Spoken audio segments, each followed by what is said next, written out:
सोचो अगर मैं कहूँ कि सोलर सिस्टम की सबसे फेमस डिस्कवरीज में से एक डिस्कवरी असल में उस चीज की तलाश का नतीजा ही नहीं थी जिसके लिए साइंटिस्ट मेहनत कर रहे थे। और अगर मैं कहूँ कि एक ऐसा प्लेनेट जिसे पूरी दुनिया ने दशकों तक प्लेनेट माना, स्कूल की बुक्स में पढ़ा, पोस्टर्स में देखा, वो बाद में पता चला कि जिस जुर्म का उस पर इल्जाम लगाया गया था उसने वो जुर्म कभी किया ही नहीं। ये कहानी है प्लूटो की, एक छोटे से आइस वर्ल्ड की जो पहले हीरो बना, फिर सस्पेक्ट बना और आखिर में अपनी हिट कैटेगरी में भेज दिया गया। लेकिन इस कहानी का सबसे इंटरेस्टिंग हिस्सा ये है कि प्लूटो ने कभी किसी को धोखा नहीं दिया, गलती कहीं और थी और इसी गलती ने साइंस की हिस्ट्री की सबसे फैंटास्टिक स्टोरीज में से एक को जन्म दिया। जब एस्ट्रोनॉमर्स ने यूरेनस डिस्कवर किया उस वक्त ये डिस्कवरी इतनी बड़ी थी कि लोगों को लगा सोलर सिस्टम का मैप अब काफी हद तक कंप्लीट हो चुका है। लेकिन कुछ साल बाद साइंटिस्ट ने यूरेनस की मूवमेंट में एक अजीब सी बात नोटिस की।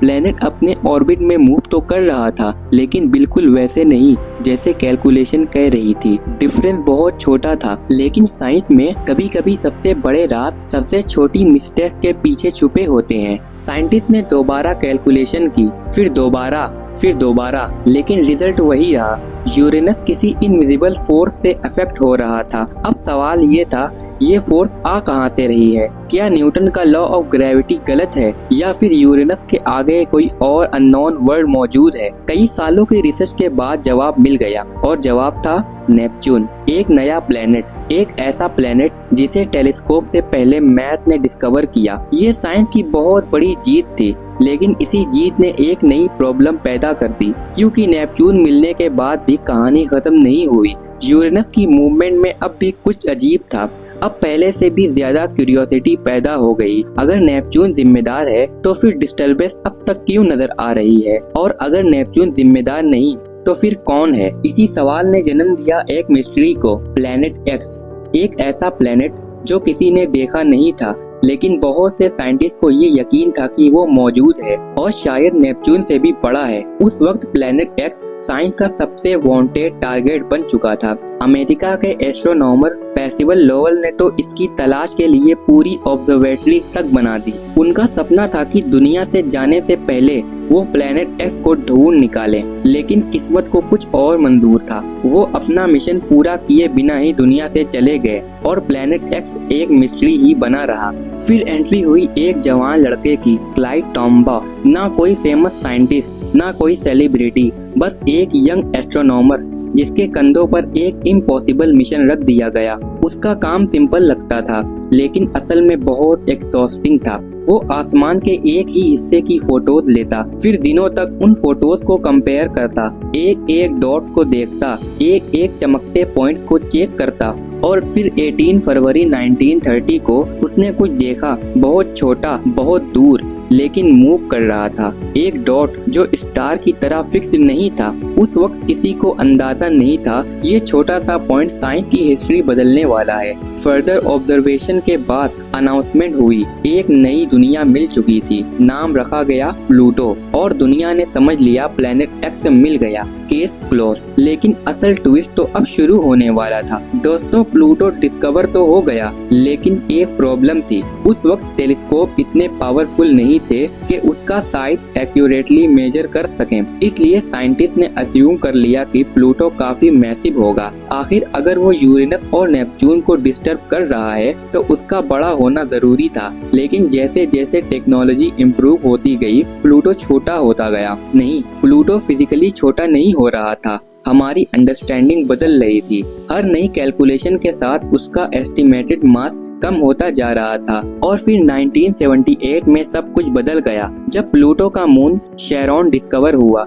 शेरॉन ने साइंटिस्ट को प्लूटो का एक्चुअल वेट कैलकुलेट करने का मौका दिया। रिजल्ट आया और साइंस की दुनिया सुन रह गई। प्लूटो बहुत ही हल्का निकला, इतना हल्का कि वो यूरेनस और नेपच्यून को डिस्टर्ब कर ही नहीं सकता था। अब सोचो, जिस क्रिमिनल को पकड़ने के लिए पुलिस निकली हो और बाद में पता चले कि उसने क्राइम किया ही नहीं बल्कि वही प्लूटो के साथ हुआ। अगर प्लूटो इनोसेंट है तो फिर कल्प्रिट कौन है? साइंस को इस सवाल का जवाब मिला 1989 में, जब वॉयेजर 2 नेपच्यून के पास से गुजरा। उसने जो डाटा भेजा उसने पूरी कहानी उलट कर रख दी। पता चला प्रॉब्लम किसी हिडन प्लैनेट में नहीं, प्रॉब्लम कैलकुलेशन में थी। दोस्तों, नेपच्यून का मास ही थोड़ा गलत एस्टिमेट किया गया था। बस इतनी सी गलती, और इसी छोटी सी गलती ने साइंटिस्ट को लगभग एक सेंचुरी तक एक ऐसे प्लेनेट की तलाश में लगाए रखा जो एग्जिस्ट ही नहीं करता था। यानी प्लूटो की डिस्कवरी एक स्ट्रेंज कोइंसिडेंस थी। साइंटिस्ट कुछ और ढूंढ रहे थे और मिल कुछ और गया, लेकिन प्लूटो की सबसे बड़ी मुश्किल अभी आनी बाकी थी। दोस्तों, 2005 में साइंटिस्ट को प्लूटो जैसा एक और ऑब्जेक्ट मिला,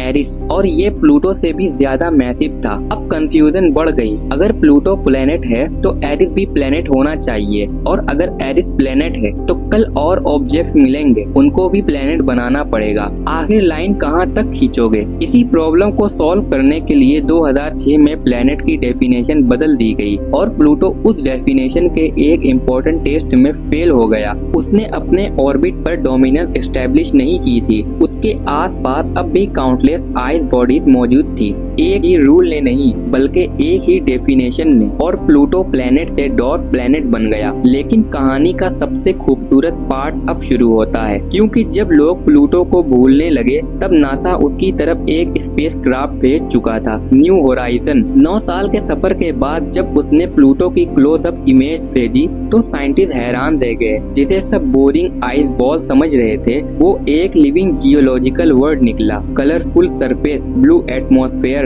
red orange regions, ice volcanoes और एक जायंट हार्ट शेप। एक ऐसा वर्ल्ड जो अपने साइज से कहीं ज्यादा इंटरेस्टिंग निकला, और शायद इसीलिए आज भी प्लूटो साइंस की फेवरेट आउटसाइडर माना जाता है। प्लेनेट हो या ना हो, ये डिबेट अलग है, लेकिन एक बात तय है, सोलर सिस्टम में प्लूटो जैसा दूसरा कोई नहीं। और कभी कभी यूनिवर्स की सबसे अमेजिंग स्टोरीज उन चीजों की होती है जिन्हें हम पहले गलत समझ बैठे थे।